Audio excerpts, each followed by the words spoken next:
जय श्री राम। हमारे चैनल हमारी संस्कृति हमारे ग्रंथ में आप सभी भक्तों का स्वागत है। इस वीडियो में हम रामायण का दूसरा दोहा अर्थ सहित समझेंगे और उसका रसपान करेंगे। चलिए हम शुरू करते हैं। दूसरा दोहा।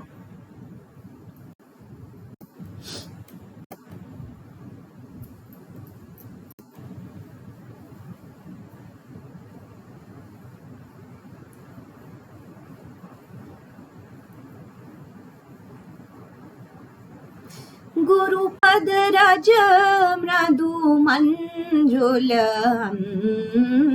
जम नयन अमीय द्रग दोष विभंजम तेहि करि बेमल विवेक विलोचम बरनौ राम चरित भवमोचम। इन दोनों चौपाइयों का अर्थ इस प्रकार है, जैसा कि हमने दोहे एक में समझा था कि तुलसीदास जी ने अपने गुरु के वर्णन किए थे, गुरु के बारे में बताया था, उनका महत्व बताया था और उनकी प्रशंसा की थी।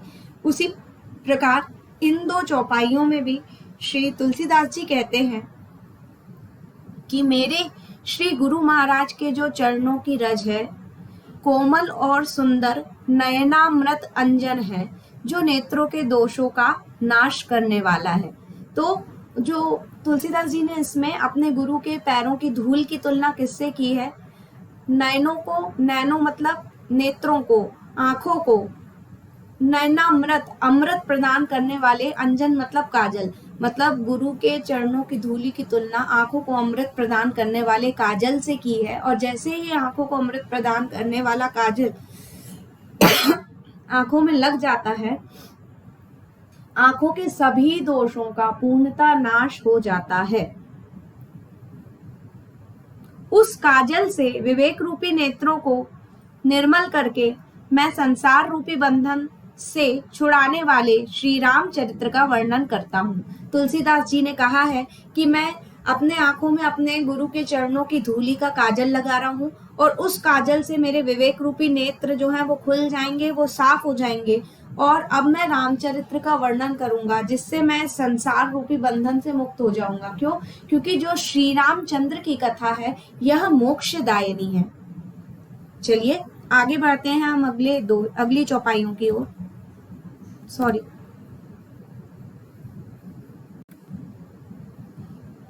बंदौ प्रथम महीसुर चरना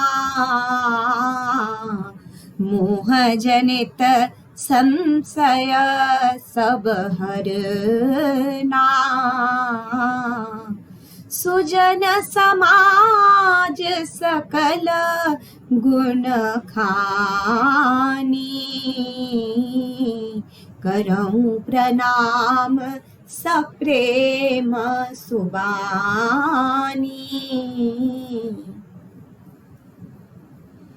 इन चौपाइयों में तुलसीदास जी ने कहा है कि मैं पहले पृथ्वी के देवता और ब्राह्मणों के चरणों की वंदना करता हूँ, जो अज्ञान से उत्पन्न सब संदेहों को हरने वाले हैं। फिर सब गुणों की खान संत समाज को प्रेम सहित सुंदर वाणी से प्रणाम करता हूँ।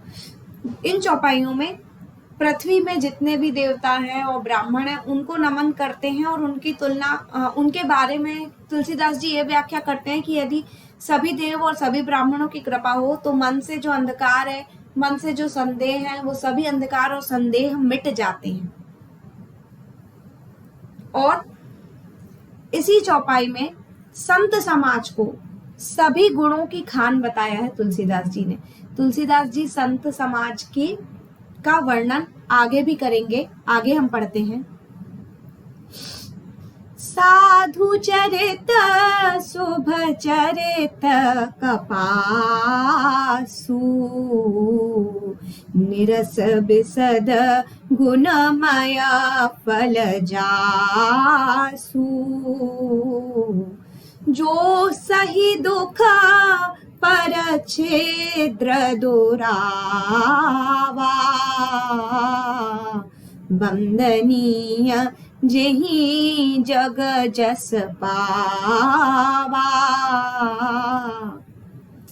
इन चौपाइयों में जो तुलसीदास जी हैं, उन्होंने संतों के चरित्र के बारे में बताया है। संतों का चरित्र कपास के चरित्र जीवन के समान शुभ है, जिसका फल नीरस, विशद और गुणमय होता है। कपास की डोडी नीरस होती है, संत चरित्र में भी विषयासक्ति नहीं है, इससे वह भी नीरस है। कपास उज्जवल होता है, संत का हृदय भी अज्ञान और पाप रूपी अंधकार से रहित होता है, इसलिए वह विशद है और कपास में गुण तंतु होते हैं। इसी प्रकार संत का चरित्र भी सद्गुणों का भंडार होता है, इसलिए वह गुणमय है। जैसे कपास का धागा सुई के किए हुए छेद को अपना तन देकर ढक देता है, अथवा कपास जैसे लोढ़े जाने, काते जाने और बुने जाने का कष्ट सहकर भी वस्त्र के रूप में परिणत होकर दूसरों के गोपनीय स्थानों को ढकता है, उसी प्रकार संत स्वयं दुख सहकर दूसरों के छिद्रों, दोषों को ढकता है, जिसके कारण उसने जगत में वंदनीय यश प्राप्त किया है। यदि हम सरल शब्दों में देखें तो तुलसीदास जी यहाँ संतों के चरित्र की तुलना एक कपास से कर रहे हैं। क्यों? क्योंकि हम जानते हैं कि कपास जो है वो उससे तंतु निकलते हैं, उससे फाइबर टाइप के रेशे निकलते हैं। वो रेशे जो हैं वो रेशे सुई में प्रवेश करके सुई के छेद को ढकते हैं। फिर कपास अपने आप को काते जाने, बुने जाने का कष्ट सहकर कपड़े बनवाती है और उस कपड़ों का उपयोग कहाँ किया जाता है? मनुष्य के गुप्तांगों को ढकने में किया जाता है। इसी प्रकार संत भी दूसरों के लिए दुख सहते हैं, दुख सहकर दूसरों के दोषों को ढकते हैं और जगत में उनकी वंदना होती है और वो यश प्राप्त करते हैं। आगे बढ़ते हैं हम। मुद मंगलमय संत समाजू, जो जग जंगम तीरथ राजू। राम भक्ति जहाँ सुर सरी धारा, सरसई ब्रह्म विचार प्रचारा। संतों का समाज आनंद और कल्याणमय है, जो जगत में चलता फिरता तीर्थराज प्रयाग है। जहाँ उस संत समाज रूपी प्रयागराज में राम भक्त रूपी गंगा जी की धारा है और ब्रह्म विचार का प्रचार सरस्वती जी है। देखिए, यहाँ पे तुलसीदास जी ने संत समाज की तुलना प्रयागराज से की है। हम सभी जानते हैं प्रयागराज भारत का एक प्रसिद्ध तीर्थ स्थल है, जहाँ गंगा, यमुना और सरस्वती तीनों नदियों का मिलन होता है। तो तुलसीदास जी कहते हैं कि जहाँ संत समाज एकत्रित हो जाए उसी स्थान पर प्रयागराज है। मान लीजिए, संत समाज के साथ रहने में, संत समाज की वाणी सुनने में प्रयागराज जितना हमें फल प्राप्त होता है। संत समाज में जो राम भक्ति है वो गंगा जी की धारा है और जो ब्रह्म विचार है वो सरस्वती जी हैं।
आगे तुलसीदास जी कहते हैं, विधि निषेध मया कलिमल हरनी, कर्म कथा रवि नंदनी बरनी, हरिहर कथा विराजती बेनी, सुनत सकल मुद मंगल देनी। विधि और निषेध, यह करो और यह ना करो रूपी कर्मों की कथा कलयुग के पापों को हरने वाली सूर्य तनया यमुना जी हैं, और भगवान विष्णु और शंकर जी की कथाएं त्रिवेणी रूप से सुशोभित हैं, जो सुनते ही सब आनंद और कल्याणों की देने वाली है। जैसा कि हमने देखा कि संत समाज की तुलना प्रयागराज से करते समय तुलसीदास जी ने ये बताया कि राम भक्ति संतों के द्वारा की हुई गंगा जी की धारा है, ब्रह्म विचार जो संत हमें बताते हैं वो सरस्वती जी हैं। उसी प्रकार संत जो हमें नियम बताते हैं, जो कर्म करना है, क्या नहीं करना है, क्या उचित है, क्या अनुचित है, ये जो कर्मों की कथा है, इसको संत समाज यमुना जी बता रहा है। ये यमुना जी हैं। और भगवान विष्णु और शंकर जी की कथाएं भी संत समाज कहते हैं ये त्रिवेणी के रूप में सुंदर होते हैं, त्रिवेणी के जैसे ही सुंदर होते हैं, और इससे सभी को आनंद प्राप्त होता है, और ये सब प्रकार के कल्याणों को देने वाली है। ठीक है, तो यहाँ पे संत समाज की तुलना प्रयागराज से हो रही है। हम देख रहे हैं और किस प्रकार प्रयागराज की सारी उपलब्धियां संत समाज में विद्यमान है, ये तुलसीदास जी ने वर्णित किया है। आगे हम बढ़ते हैं।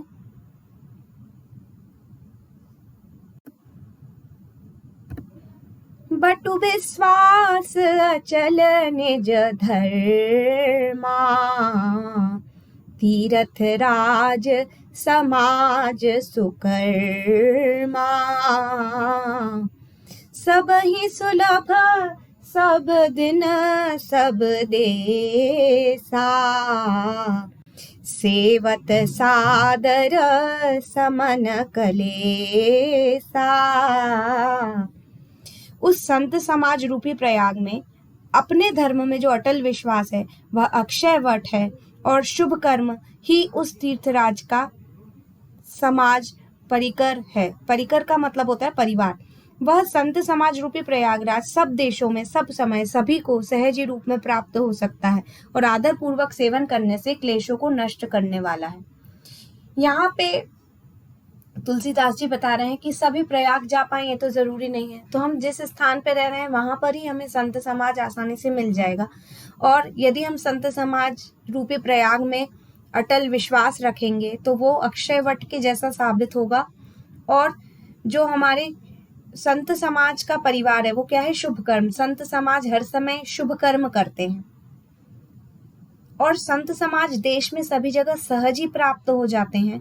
और यदि आदर पूर्वक संत समाज का हम सेवन करें, उनकी सेवा करें, उनके वचनों पर श्रद्धा रखें, तो हमारे जो दुख हैं वो दूर हो जाते हैं, और संत हमें इस भव सागर से पार लगा देते हैं। अकथ अलौकिक तीरथ राऊ, देई सद्य फल प्रगट प्रभाऊ। वह तीर्थराज अलौकिक और अकथनीय है एवं तत्काल फल देने वाला है, और उसका प्रभाव भी प्रत्यक्ष है। तो यहाँ पे तुलसीदास जी ने कहा है कि जो संत समाज है उसके बारे में तो कथन ही नहीं किया जा सकता, वो किसी से भी अतुलनीय है, अलौकिक है, और संत समाज की संगति करने से आपको शुभता का तुरंत ही फल प्राप्त होता है, और प्रत्यक्ष रूप से आप संत समाज का प्रभाव देख सकते हैं। आगे बढ़ते हैं हम। सुनि समुझहि जन मुदित मन रामा, मज्जहि अति अनुराग सिया रामा। लहहि चारि फल अक्षत रामा, तनु साधु समाज प्रयाग सिया रामा। जो मनुष्य इस संत समाज रूपी तीर्थराज का प्रभाव प्रसन्न मन से सुनते हैं और समझते हैं, और अत्यंत प्रेम पूर्वक इसमें गोते लगाते हैं वे इस शरीर के रहते ही धर्म अर्थ काम मोक्ष चारों फल को पा जाते हैं। यहाँ तुलसीदास जी ने ये कहा है कि संत समाज जो है उसमें तीर्थराज का प्रभाव है और जो भी संत समाज की वाणी को प्रसन्न मन से सुनता है, समझता है,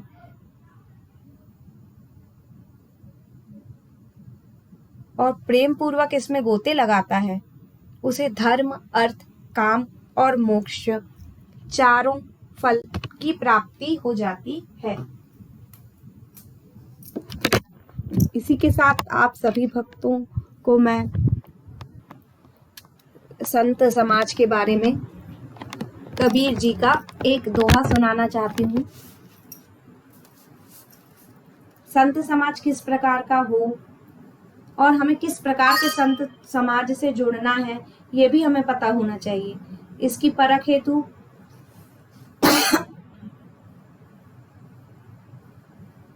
ये दोहा सुनना बहुत ही जरूरी है। देखिए, साधु भूखा भाव का धन का भूखा नाही, साधु भूखा भाव का धन का भूखा नाही, धन का भूखा जो फिरे सो तो साधु नाही कबीरा, सो तो साधु नाही। यहाँ पे देखिए कबीर जी ने हमें समझाया है कि साधु वो है जो धन का भूखा नहीं है ना, क्योंकि साधु भाव के भूखे हैं। इसलिए जब भी आप संत समाज का चुनाव करें तो वो ऐसा हो जो भाव का भूखा हो, वो धन का भूखा ना हो। क्यों? क्योंकि आज के समय में बहुत बहकाने वाली चीजें हैं, लोग धन के भूखे होते जा रहे हैं। तो इस बात का ध्यान रख के हमें संत समाज से जब जुड़ेंगे तो जो बातें तुलसीदास जी ने, जो विशेषताएं तुलसीदास जी ने संत समाज की बताई हैं, वो विशेषताएं हमें जरूर ही प्राप्त होंगी। यदि आप सभी लोगों ने अभी तक हमारा चैनल सब्सक्राइब नहीं किया है तो प्लीज इसे सब्सक्राइब करें, शेयर करें, जिससे हमें अधिक से अधिक वीडियो बनाने का मोटिवेशन मिले, है ना। आप सभी को मेरा जय श्री राम।